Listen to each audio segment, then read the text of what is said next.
Kalau tak ada, kita terus dengan sifat yang keempat, al-hilmu. Ini sifat mahmudah. Setiap orang Islam itu patut ada al-hilm. Al-hilmu. Dia jangan dibaca salah. Kalau al-hulmu, baris depan haknya, itu maknanya mimpi. Mimpi. Al-hulm, mimpi. Ini al-hilm. Baris bawah haknya.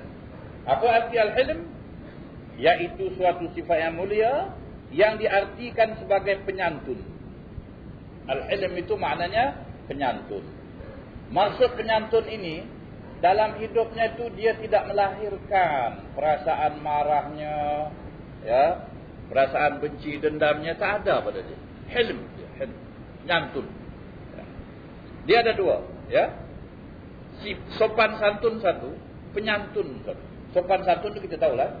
Tapi penyantun itu sendiri atau santun itu sendiri maknanya menahan diri daripada kemarahan.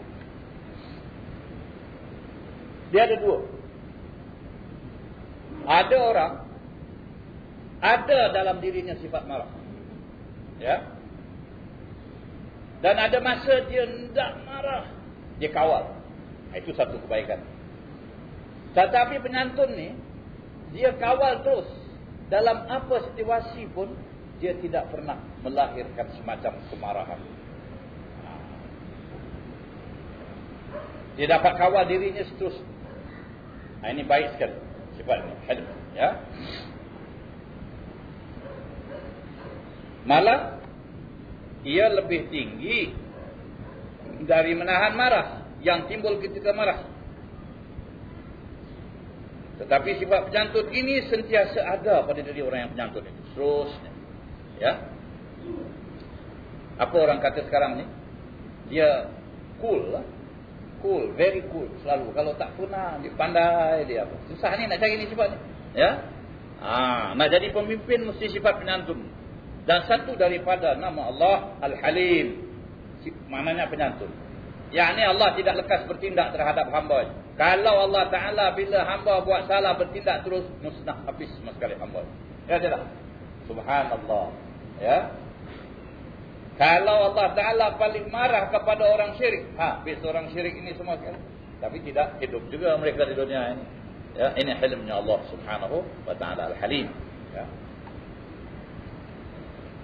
Al-Imam Al-Hasan Al-Basri telah mentafsirkan ayat ini, wa idza khatabahumul jahiluna qalu salama, yang berarti apabila mereka yang disifatkan sebagai hamba Allah yang sebenarnya.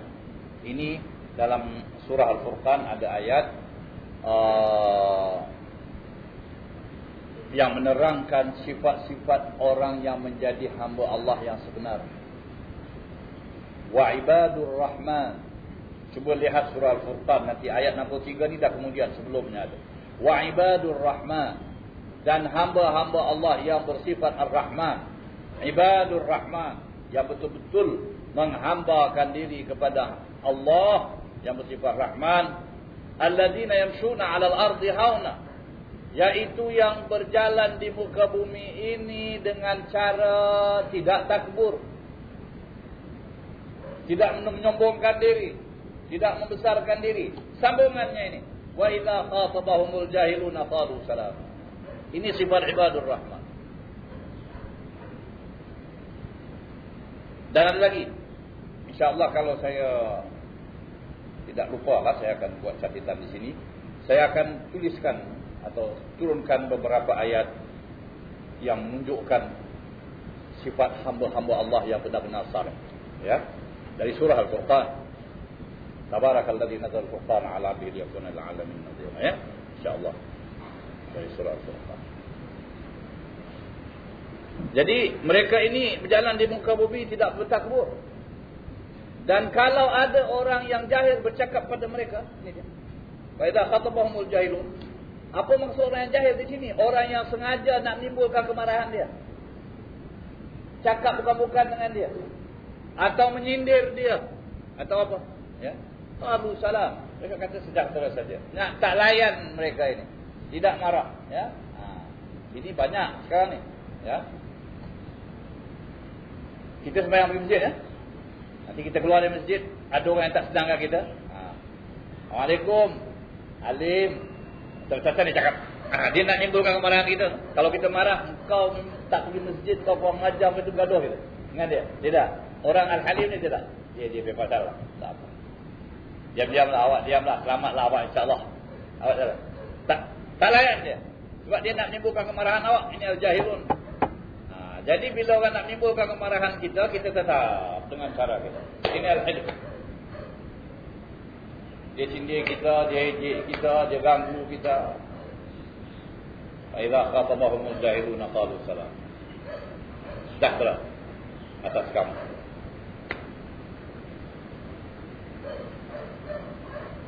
Diajak cakap oleh orang yang jahil, mereka hanya berkata selamat. Maknanya, tak usah kita cakap-cakap lagi lah. Kau cari hidup engkau lah.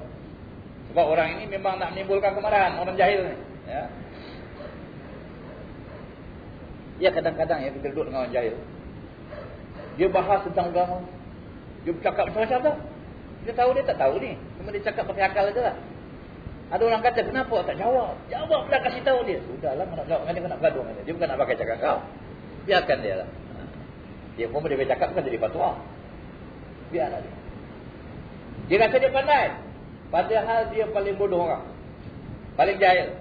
Ini namanya jahil murakab. Ya. Jahil ada dua. Ada jahil basit. Jahil basit ni jahil satu lapis saja. Senang. Dia memang jahil dan dia tahu dia jahil. Dah. Aku tak cakap macam mana. Aku tak tahu. Ini jahil murakab. Jahil atas jahil. Dia ada tingkatan dia. Murakab tu tak lagi satu jahil ada. Atas dia. Dia ni tak mengaku jahil. Dia mengaku dia alim. Padahal dia tak tahu. Dia bercakap ikut akal. Susahlah kita kan. Lawyer sama lawyer bercakap. Dia tahu law. Macam mana nak cakap? Tapi kalau lawyer buruk. Macam. Ini. Dia cakap yang ia yang bukan. Lawyer betul pun kalah. Dia tak ada prinsip. Tak ada dasar. Ini orang jahil. Kata seorang ini jahil murakab. Jahil murakab. Kalau jahil betul dia kasih tahu. Ini kita tak tahu. Kita jangan cakap. Ini orang pandai ni. Walaupun dia jahil tapi dia tahu. Kita ni bukan lapangan kita. Jangan main-main. Kita nak cakap kita mesti tahu apa yang kita cakapkan. Ini kata orang Arab, jahil murakab. Ada seorang penyair kata, jahil tak. Wa ma tadri bi annaka jahilu. Engkau adalah jahil. Engkau tak tahu pula tinggi kau jahil.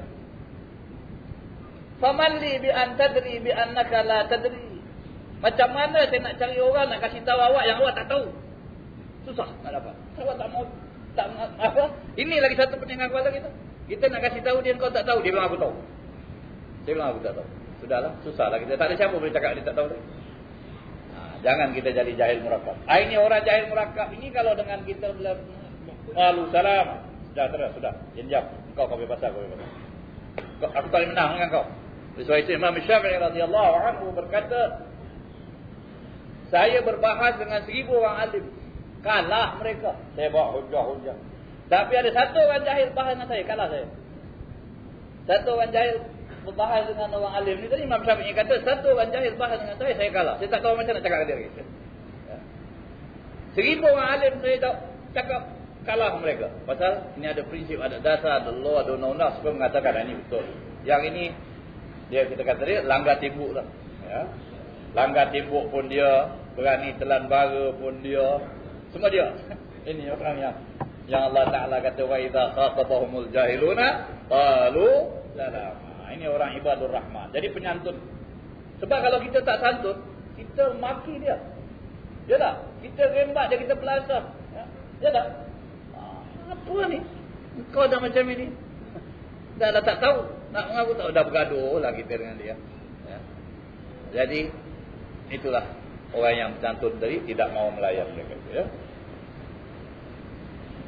Dalam satu tafsiran ayat 73 surah Al-Furqan juga Mujahid berpendapat mereka itu ialah orang yang jika diganggu mereka memaafkan, yakni mereka bersifat penyantun, iaitu firman Allah Subhanahu wa taala. Tadi ayat 63 ya, ini ayat 73. Wa idza marru bil lagwi marru kirama.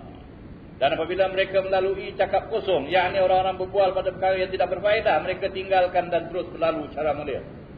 Tidak mereka campur duduk. Sebab kalau mereka campur duduk di situ, jadilah nanti mereka semacam mereka itu. Dan tidak pula mereka marah-marah dan sebagainya. Apa nak buat, biarkan dia. Ya.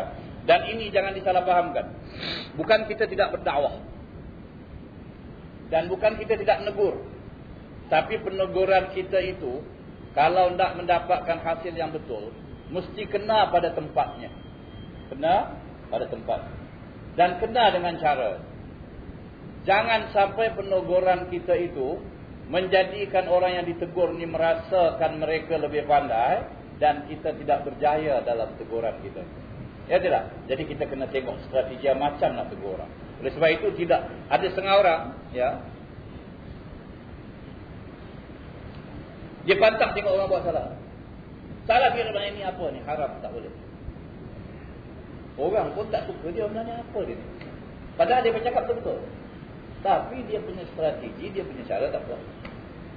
Lain kali kalau dia cakap orang tak boleh, sudahlah dia ni asyik bilang orang salah, dia tak ada yang betul. Memang betul, dia salah. Tetapi oleh sebab orang yang menegur ini tidak ikut dasar yang betul, tak dapat penghormatan dari orang. Jadi kita nak tengok strategi macam mana kita nak tegur. Ada seorang datang mengadu pada saya. Dia kata, saya pun tak tahulah, dia bilang. Ada banyak orang tua-tua. Dia muda lah. Saya tak betul. Ya. Bayang tak betul lagi jemaat orang khutbah dia bercakap. Dia mengadukan saya. Saya tengoklah keadaan orangnya. Saya orang yang datang mengadu ni saya tak tahu terima tau. Saya tengok macam dia mengadu. Ya, macam mana cara dia cakap. Kita boleh ukur. Ini orang betul ke pengaduan dia atau tidak ke apa. Habis saya bilang, apa yang sebab cakap gini. Dia bilang, saya dekat masjid satu masa, ada dua orang tua bercakap atau khutbah. Dia bercakap. Saya pun pegang bau dia. Saya pegang bau dia. Dia boleh tengok saya ni, dia marah saya. Saya pun kata dia, orang khutbah. Saya bilang, awak dua-dua salah. Awak dua-dua salah. Dan mungkin salah awak lebih daripada salah dia. Awak tak tahukah? Ada dalam hadis menerangkan, kalau engkau kata kepada kawan kau sedang khatib berkhutbah, diam. Engkau pun sama dia kata. Ya tak? Idza qulta li sahibika wal imam yakhutub ansit faqad laghawta. Kalau sedang imam berkhutbah, engkau tegur seorang sahabat yang bercakap, dengar, engkau pun dah tak dengar. Engkau pun dah laghaw macam dia. Ini awak satu salah. Yang kedua, tadi awak kata, dia bilang, ini orang lebih tua dari saya. Ini lagi satu salah. Awak orang muda, nak menegur orang tua. Bolehkah awak cuit gitu aja? Macam kita tengah duduk, budak kata, jangan bercakap. Marah, ini budak kau ajar ke apa? Ya, itu cara tak betul tu. Awak tak boleh menegur orang tua macam itu. Awak pegang badan dia, apa tu, dia marah, dia tengok awak siapa. Lepas itu dia diam. Dia bilang, silah saya. Dah lah habis kita. Ya. Jadi cara tak betul. Nabi besar Muhammad SAW, satu daripada sifat baginda. Baginda bercakap dengan orang ramai mengikut standard orang. Siapa yang datang? Kalau yang datang orang besar, Nabi melayannya sebagai orang besar. Kira-kira dia terasa dia punya anggapan tu sebagai orang yang termulia. Semua bisik dia dapat kemuliaan di hadapan Nabi. Kalau orang perempuan, ada cara Nabi bercakap. Orang tua, ya, ada cara Nabi. Itu Rasulullah yang diberi oleh Allah Ta'ala, ya, satu pemberian. Itu hikmah yang patut kita perhatikan. Kita nak dakwah pada orang tua, ya. Nak dakwah pada budak-budak pun tak boleh kita cakap dengan orang tua kan. Budak-budak tak faham, langutlah dia. Kita cakap macam cara budak-budak. Kita ni yang kita nak dakwah budak-budak, cerita pun sesuai dengan cerita budak-budak. Tapi kalau orang tua kita buat macam budak-budak, atau budak-budak kita anggap macam orang tua, yang hadir tempat kita ni intelek semua, kita cakap macam kita cakap dengan orang ramai biasa, tak boleh. Ini orang intelektual. Jadi kita kena tengok. Jadi ini yang dikatakan di sini, kita nak cakap apa? Wa idza marru bil lawi marru kirama. Kalau mereka lalu dengan orang yang jahil yang bercakap itu, mereka lalu dengan cara mulia saja begitu, dengan tidak menimbulkan masalah bagi mereka dan bagi diri mereka, orang itu. Baginda Rasulullah sallallahu alaihi wasallam pernah menguji seorang dengan sabdanya yang bermaksud, sesungguhnya padamu ada dua sifat yang disukai oleh Allah dan Rasulnya, penyantun dan berhati-hati. Dalam bahasa Arabnya saya tak sebutkan, yaitu al-hilmu wal ana. Al-hilmu wal ana. Hilm penyantun. Al-ana kalau asal maknanya lambat-lambat, tapi maksudnya bukan berhati-hati. Bila dia nak menegur orang, dia berhati-hati. Bila nak buat satu tindakan, dia berhati-hati. Fikir macam mana nak buat itu. Ini al-hilmu wal ana. Dalam satu kata-kata hikmat orang Arab, al-hilmu wal anatu tawaman. Sifat penyantun dan sifat berhati-hati ini dua sifat yang kembar. Orang penyantun dia berhati-hati. Orang berhati-hati dia penyantun. Kembar. Yang dilahirkan oleh orang yang berjiwa besar. Ini sifat ada pada orang yang berjiwa besar. Orang berjiwa besar ni tak mudah marah. Kalau orang buat apa, dia akan marah. Jiwa dia besar. Orang yang lekah lenting tak tahu arah, jiwa kecil. Biar kita berjiwa besar. Oleh sebab itu pemimpin-pemimpin kena berjiwa besar.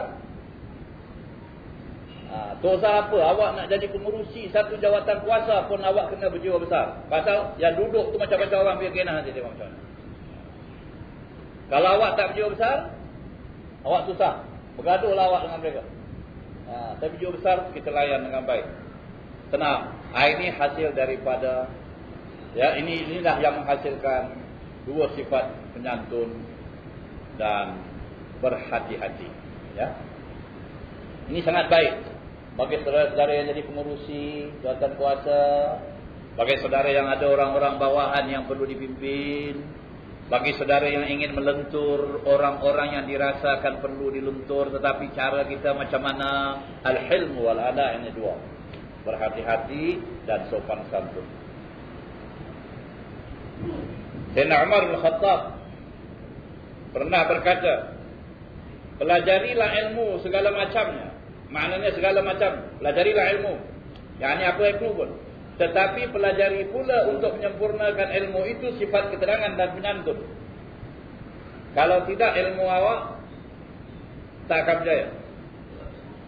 Ya. Awak tak dapat nak menghasilkan sesuatu. Ini saya nak buat satu cerita.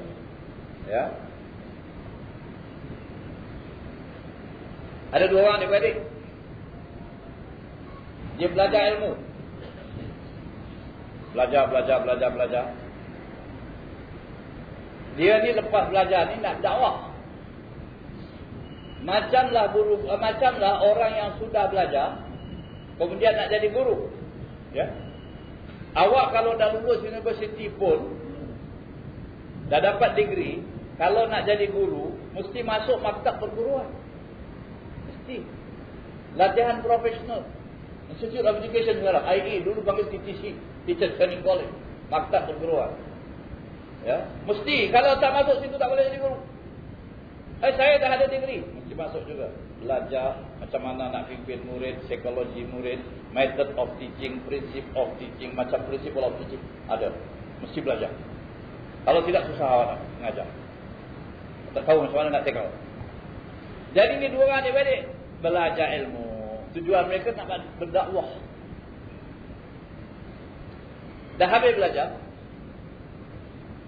Yang si adik ni kata, saya nak terus dakwah. Abang ni bilang jangan. Mari kita belajar dulu macam nak dakwah. Dia bilang apa nak belajar lagi? Kita dah ada ilmu, kita dakwah lah. Itu dia. Ada setengah orang itu. Ya. Dia kata Nabi bersabda, balighu anni walau ayat. Sampaikan daripada aku walau satu ayat. Yalah, Nabi cakap itu, tapi Nabi itu pun ada cara menyampaikan macam mana orang. Kita tengoklah cara Nabi Muhammad SAW. Dan Nabi semua dapat ilmu dari mana? Allah Rabbul Alamin. Tuhan ajar. Malaikat datang. Beritahu kepada Nabi. Dan ilmu semua dari Allah. Dan kamu kena belajar lah. Oh, yang si adik ni kata tak payah. Saya rasa ilmu saya ni dah cukup untuk saya memimpin. Abang ni kata pergi lah. Dia pun pergi. Dia pergi masuk satu kampung. Ya. Dia semayang jadi makmum. Orang kampung tak kenal dia. Jadi makmum. bacaan imam itu rupanya dari tabukah tatul. Dia dengar macam jadi imam juga.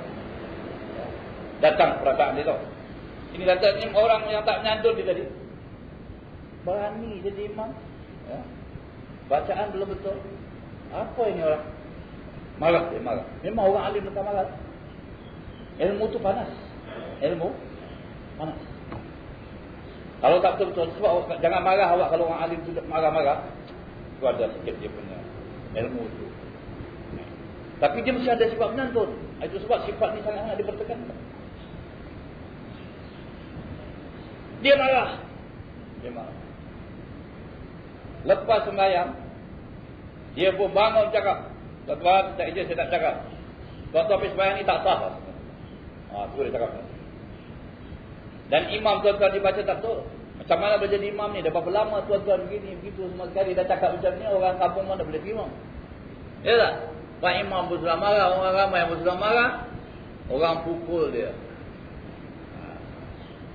Orang pukul. Pertama kali dah kena pukul. Padahal dia nak dakwah ni. Tapi cara dia tak betul.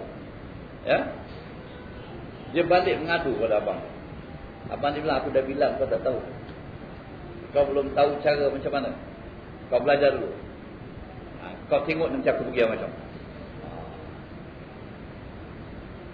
Dah lama kemudian dia pergi kampung tu. Kampung mana? Kampung inilah imam ni lagi hidup lagi. Inilah imam. Ya? Baca tak betul, semua tak betul. Ya? Dia masuk masjid. Oh, tengah sembahyang betul lah imam ni ada baca salah. Dan dia berucap lah. Lepas saya minta izin, saya nak sampaikan amanah. Cakap baik. Taklah harap saudara sabar dia. Dia cakap alhamdulillah saudara dah sembahyang, syukur kita pada Allah Taala, ya. Dan kita dapat imam kita ni alhamdulillah dah berkhidmat begitu lama. Ini sekali sebab manusia tu memang tak suka dikatakan dia salah. Siapa suka? Orang yang salah tu pun kalau kita bilang salah dia tak mengaku salah. Tapi dia boleh mengaku kesalahan dia kalau caranya dengan betul, dengan bijaksana. Tapi dia kata mungkin manusia ni ada salah dan silap, ya. Siapa yang tak salah dan silap? Semua orang ada salah dan silap, ya. Jadi mudah-mudahan sembahyang tuan-tuan yang lalu itu minta dikabulkan oleh Allah Taala lah. Ini semua urusan Allah. Tapi saya inginlah nak menerangkan sedikit apa perkara yang perlu kita perhatikan. Dia pun terangkan. Jadi orang yang dengar ni apa? Sedap sikit sehingga dia dengar kan. Tak macam itu lagi. Apa ni sembahyang semua tak betul, nak masuk neraka apa? Betul-betul kita. Orang marah. Yang tak betul marahlah. Kalau yang tahu betul dia mungkin tak apalah. Tapi cara dah memang tak betul. Itu sebab banyak orang-orang dia bercakap-cakap tu ya. Ada orang ramai suka, inilah yang bagus. Tapi kalau setengah-setengah alim kata ni tak betul. Dia tak betul. Cara dia. Tapi orang ramai suka, tak apalah. Bagus. Asal jangan orang ramai menggotak lah. Tapi ada orang ramai tak suka. Kalau orang alim dengar, alim dapat tahu ini caranya kurang baik. Cara kurang betul. Ini cara banyak, ya. Jadi bila dia tegur begitu orang pun terima, orang imam ni yang pertama terima, saya terima lah kata dia bakal imam dia silakan. Jadi saya minta lah nak mengajar di sini kalau boleh saya nak bagi panduan lah. Bimbingan. Oh baguslah, kata mereka kami suka. Dia duduk mengajarlah mereka semua, dia betulkan apa semua sekali. Akhir kata dia kata saya kira saya sudah sampaikanlah amanah. Ya. Apa yang saya sampaikan, ya. Jadi saya ni nak meninggalkan kampung. Orang kampung kata kita mesti buat satu upacara, ya. Buat satu majlis lah meraihkan saudara ni, ya. Tapi dia ingat tahu adik dia kena pukul kat sini tu. Okey.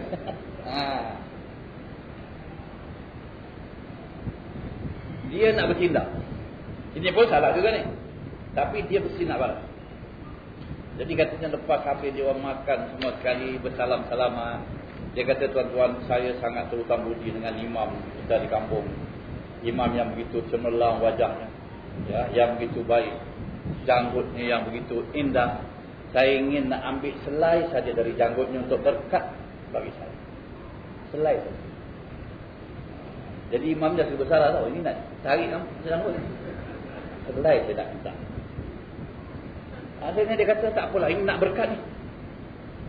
Dia tarik satu. Bila dia tarik satu, orang ramai pun nak berkat ni. Okay? Semua nak berkat. Satu-satu datang apa? Tarik dia punya apa? Janggut dia.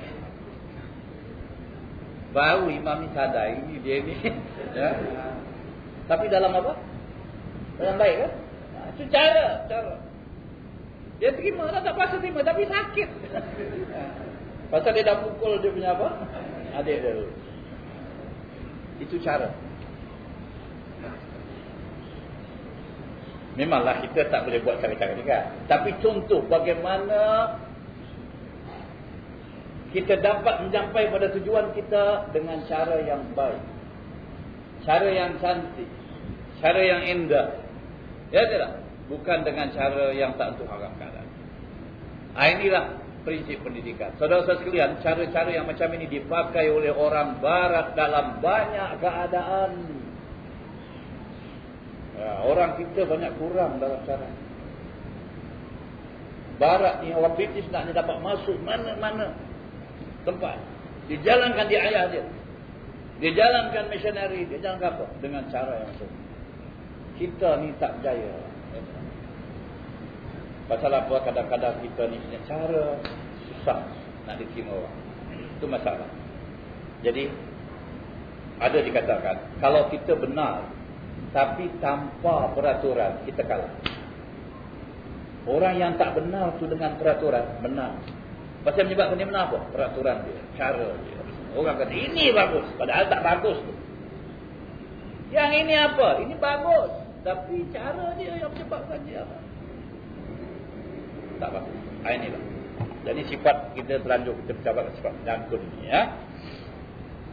Jadi saya kira cukuplah sampai sini, insya-Allah nanti kita akan sambung dengan, sebab ini ayat ni ada cerita yang pula dari Nabi Muhammad sallallahu alaihi wasallam. Jadi kita berhenti di sini.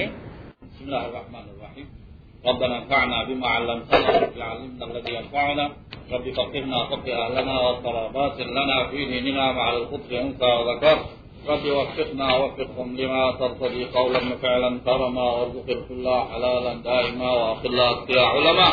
نحظى بالخير ونفى كل شر ربنا أصلح لنا كل الشرور وأقر بالرضا منك العيون وأقض عنا ربنا كل الديون قبل أن تأتينا رسل المنون وأغفر استر أنت أكرم من ستر وصلاة الله ترسل المصطفى من إلى الحق دعانا والوفاء بكتاب فيه للناس شفاء على الآل الكرام الشرفاء وعلى الصحب المصابيح الغرر والحمد لله رب العالمين.